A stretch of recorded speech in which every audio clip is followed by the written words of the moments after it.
Welcome to Impact on Ohio, the series where we highlight Ohio leaders from the State House to the U.S. Capitol. We sit down with dedicated public servants to tackle the issues that matter most to Ohio businesses. Brought to you by the Ohio Chamber of Commerce, the state's leading business advocate. We aggressively champion free enterprise, economic competitiveness, and growth for the benefit of all Ohioans. Stay tuned for insightful conversations that will shape the future of Ohio's business landscape. Get ready for Impact on Ohio, where business meets leadership, because Ohio's success is everyone's success.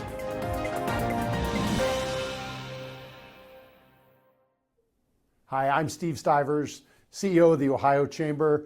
Thanks for joining our elected officials video series. I have with me Joe Begeny, who's the mayor of Reynoldsburg. He's been mayor for a couple terms. Mayor, can you tell us a little bit about your journey into politics, your background, and what led you to your current position as mayor of Reynoldsburg? So it's always an interesting story. I got my career started actually in the late 90s at UPS. I was going in to get their tuition reimbursement program, walked in, was dressed probably a little differently, a little bit more formal for an application, and I ended up getting an internship position in human resources. So I spent 5 years there and realized at that point in time that maybe my future career should be in teaching. So I got into education and spent a majority of my adult professional career as an educator in Columbus City schools. I taught U.S. history and AP U.S. history. One of the common themes all the way throughout it is, how individuals can make a big difference. And so you spend so many years talking to students about how they can make a difference. They eventually basically said, put your money where your mouth is and actually do something for yourself. So in 2013, I decided to run for our local school board in the city of Reynoldsburg. There are a lot of good things going on, but I wanted to make sure those things continued for my own students. And so I ran and I did win, and then all chaos broke loose. We ended up having a strike in 2014 that kind of changed the complexion of everything. At the time, it was probably the worst thing for the city, but looking back, it actually brought our city together. This was at the dawn of the social media age, so people who normally wouldn't have a conversation with each other started talking about what things that they wanted to see in their school district, and it kind of grew from there. We made a lot of fantastic changes in the district. We brought in things that were very educationally oriented, but also working with our community members and our increasingly diverse student population to address those issues. And then somebody said, well, hey, you've done this with the school district. Why don't you think about, going up and taking it to the city level? And naively, I thought, well, okay, this shouldn't be that difficult of thing. So we ended up getting a group of people that were very dedicated to bringing some positive change to the city. And in 2019, in probably the cleanest campaign, and the reason why I say that is because that isn't always the case anymore. It was a very clean campaign. It was literally about the issues and the vision for the future. And it stayed on that. It didn't turn into some of the things that we've seen. And from there, I was lucky enough to be elected to my first term in 2019. And so on January 1st of 2020, I took over, and a lot of cool things were going on, and we were getting things set. And then COVID happened, and then 15 years later, here we are. But we've done a lot of cool things to, again, kind of the same thing, taking a look at some of the identifiable issues that were in the city. Are there things internally that the city can do to better serve the residents? Are there things that we can better serve for commercial growth, residential growth? And all of those things came together, and I have just the most amazing team at City Hall of people who are so dedicated to the community. A majority of our employees actually live in the city of Reynoldsburg, and so there's a little bit more of an interest in wanting to see Reynoldsburg succeed. It's not always just the 8 to 5 job. It's actually something like, hey, there's a water leak here and it's 3 doors down from my neighbor, so I'm going to go and take, that type of thing. So that's great. And Reynoldsburg seems to be growing both with jobs and industry, but you're growing with housing. And one of the things we've noted at the Ohio Chamber is one of the things that's starting to hold our communities back, especially in growing areas around Cincinnati and around Columbus, is housing. Tell me what kind of initiatives you have going on in Reynoldsburg related to housing and helping make sure people have a place to live that they can afford no matter what their job is. Well, it's funny because it always goes back to this supply and demand issue. So when I first got into office, we had just initiated a brand new zoning code, and it was going through the final stages.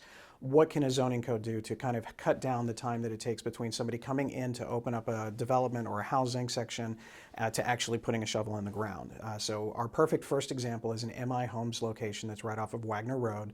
Under normal circumstances, we were told that it would be from the first phone call that we get, it's about 36 months from that first phone call to actually putting a shovel in the ground. We got it down to 18 months with our zoning code, and that was with us just learning how to do it. It wasn't even, we weren't experts at the brand new zoning code, but we were able to do it and cut down the time. So from an affordability aspect, so the money that MI Homes or any other developer since then has saved in that process, they're able to either put it into their product and cut costs that way and make things a little bit more manageable. One thing that COVID did teach us with that is everybody really enjoys their homes, and they wanted to make sure that they improved upon what they had. And so, everybody started improving their basements, landscaping, all of that. And then property values started to go up. Right. And then we have all of these great announcements of, with Honda coming and Intel. And then people started looking, okay, well, now these house prices are really starting to go up even more. And that's when it's first kind of clued into me that there's something larger going on. We had heard in local government about the housing issues, but then all of a sudden it just seemed that probably about a year after Intel was announced, we got hit in the face with what these property taxes look like, and then from there it was simple. It was we just don't have enough, and so Reynoldsburg is actually in a really good position that because our zoning plan is pre-zoned, everything in our city is, instead of having, let's say, I think it was about 26 actual zoning areas, we've cut that down to 12. Wow. So if you're a developer and you want to build housing or commercial, you can pick exactly where you go. know where to go. And then you don't have to go to, which is one of the biggest issues in all suburban communities. Board of Zoning Appeals and all that, yeah. Where do you go when you have the people with the torches and pitchforks that don't like whatever change is? So there's an opportunity here that was developed over 2 different administrations and 2 different councils that recognize that good development is good development, and the merits of that development should be based on that and that alone, not based on election cycles and things of that nature. That's great. Well, that's a great initiative. That's incredible to cut the time that it takes to get from the first phone call to the first shovel in ground in half. An impressive accomplishment, and I think that's going to pay dividends for a long time. And obviously, people are going to want to come to Reynoldsburg, and they'll be able to come to Reynoldsburg because you'll be able to build some supply. That's great. Well, can you share some of the insights into any recent trends that you've seen in Reynoldsburg on the housing market? Have you seen the same thing that a lot of folks have seen, where less existing houses are in the market? Have you seen property values going up the way some have seen? With that comes property taxes going up and obviously some complaining. Are there other trends or things you've seen in the housing market in Reynoldsburg? Yeah, it's actually how to diversify a housing market. So what we've tried to do is we've actually authorized, I think, probably as of this year, almost 4,000 units of housing since 2020, which is probably, I think we're behind maybe Columbus and Whitehall in terms of that. So what we ended up looking at is, okay, what kind of housing does our community want? So we would get out into the community and ask questions. Senior housing is one, because we have in addition to our diverse community ethnically, we also have a diverse community in terms of age. So we have a lot of people that have lived in their homes really since they were built in the 1950s and 60s. Wow. But they're getting to that age where they can't necessarily take care of them in the same way. But on a patio home. Yes, but they don't have anywhere to move to, which means now at that point, the younger families who are looking for that starter home don't have a place to go, which means now you're having to look at not only having senior living options, but you're also looking at multifamily options. You're looking at condos. You're looking at townhomes that are 3 stories, maybe get a little bit more density into it just to allow for a little bit more space in there. So it's a little bit of everything because everybody has a market that they're looking for. Not everybody wants the same exact thing. Yes. But that's what makes Reynoldsburg special is we have all of that. We have senior living, we have multifamily, we have your traditional single family home. All of those things are there, and they're within a walking distance of, we're basically 80% of our population is within walking distance of Main Street. That's awesome. So if you want your commercial and your resident or park area, you have access to it. But in some neighborhoods, you could walk down it and you wouldn't know that we're living in the 3rd largest suburban community in Central Ohio. That's incredible. Tell me what you're doing to work with developers to sort of collaborate to ensure there's a balanced approach to housing development.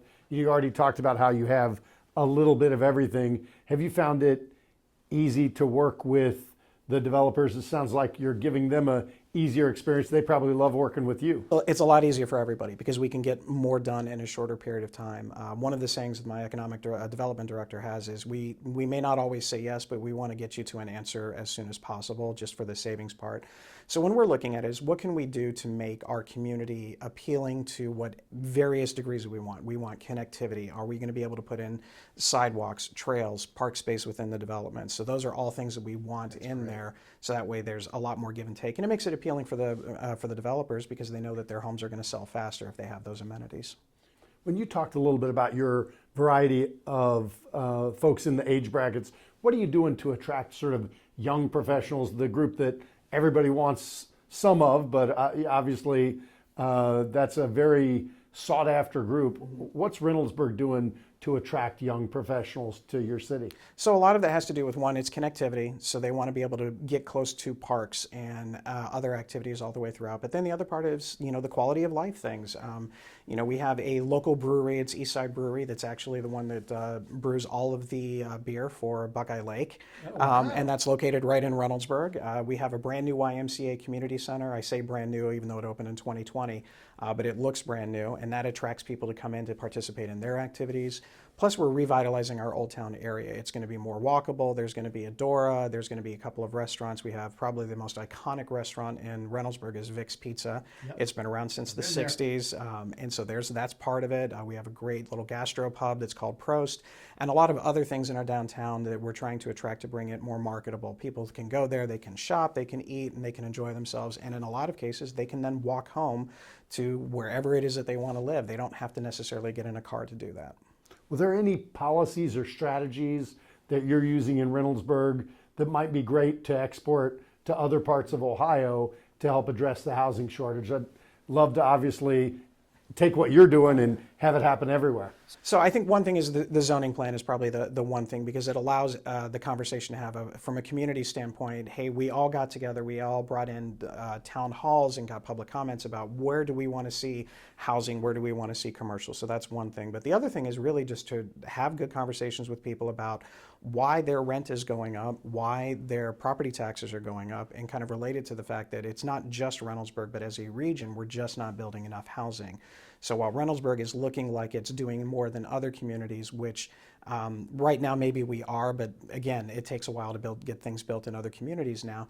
But ultimately, this is going to be better for everybody because it's going to slow down your property valuation. I mean, everybody likes it when their houses are worth a lot, except for when it comes to the property taxes. Right. So if you slow that down by building more housing stock at all various levels, that will help ease some things out there with that. Same thing with rent and multifamily.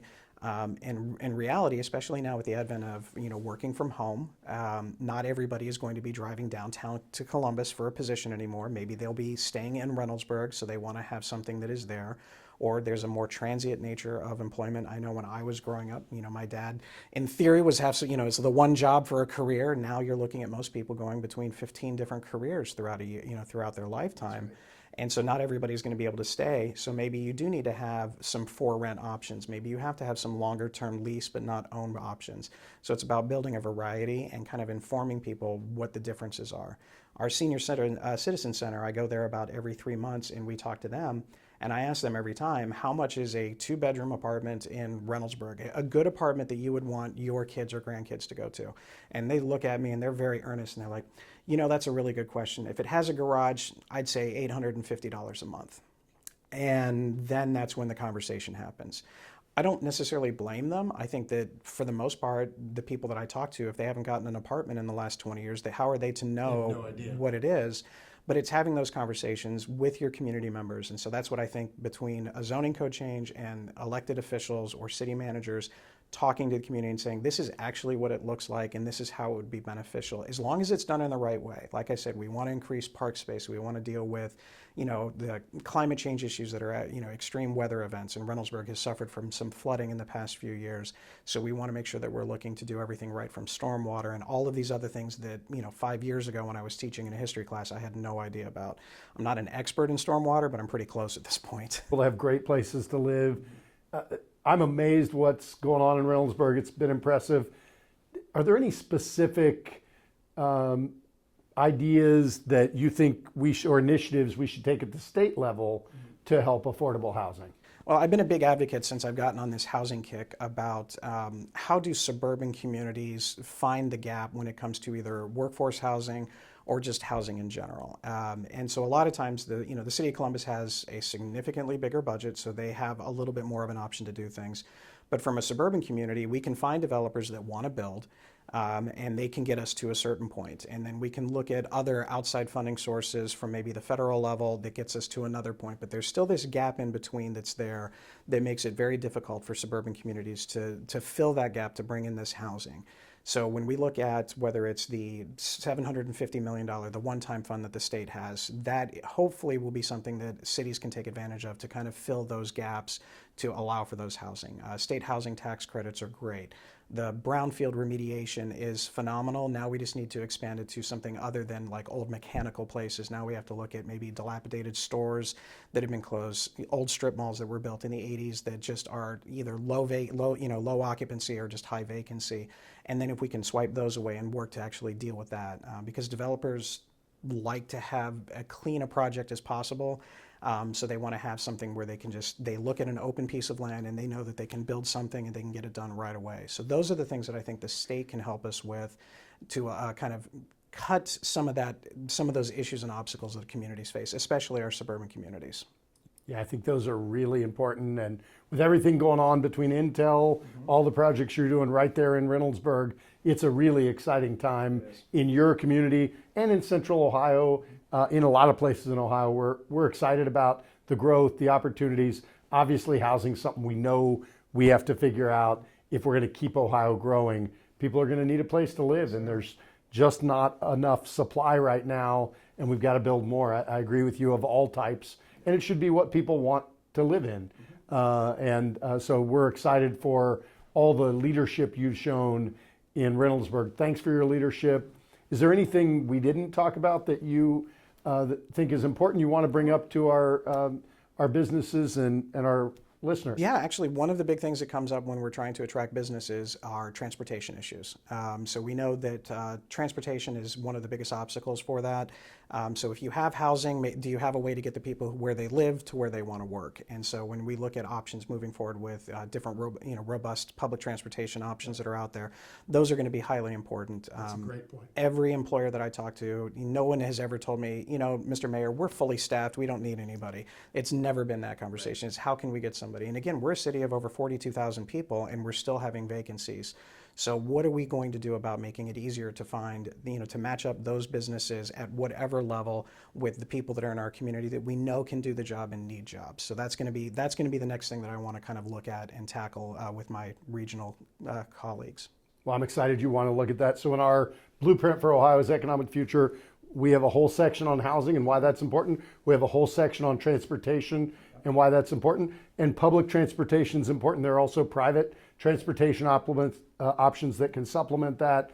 We are excited about supporting all of those things because we want to make sure people can get from where they choose to live to where they want to work and where the jobs are. You and I talked offline about the frustration that happens sometimes of our transit system stopping at the county's lines because that's where the taxing authority is. Yeah. But you're in 3 counties. Yes. You're in Franklin County primarily, but you're in Licking County and you're in Fairfield County. I know you've solved some of those things, but you've solved it because the city of Reynoldsburg has funded it. We've got to move beyond those funding challenges to figure out how to serve the people to get them where they want to go. And you're doing a great job of doing it, but we've got to figure out how to make that more exportable everywhere in the state. So I appreciate your leadership on it, and you're right at the tip of the spear with 3 counties and 1 city, but it is a challenge, and transportation in general is something that we're trying to spend some resources on.